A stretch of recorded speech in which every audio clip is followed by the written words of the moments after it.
Hi friends, நான் இன்றைக்கி வந்திருக்க இடம் வந்து தேராவில் இருக்கிற ஒரு கிளாக் டவர். முக்கியமாக தேராவில் இருக்கிற எல்லா மக்களுக்கும் வந்து இந்த கிளாக் டவரை பற்றி தெரியும். எப்போதும் நம்ம பசங்க வந்தால் ஃபோன் பண்ணி எங்கடா இருக்க தேராலன்னு சொன்னால் கிளாக் டவருக்கு பக்கத்துலன்னு சொல்லுவாங்க அட்ரஸ். ஏன்டா அவ்வளோ ஒரு ஃபேமஸான ஒரு இடம் தான். ஃபஸ்ட்டு வைக்கப்பட்ட ஒரு ரவுண்டா board.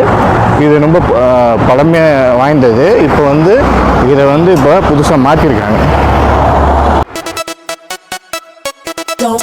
Stop. Don't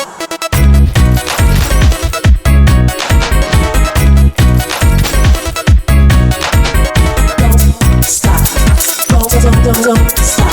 Don't stop. Don't stop. Don't stop.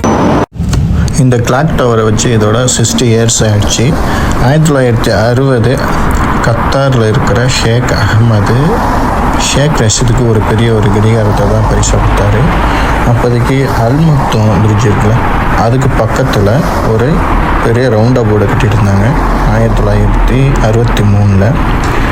அதே நேரத்தில் 1964 இந்த கிளாக் டவரை கட்டி முடிக்கணுன்ட்டு ஷேக் ரஷீத்.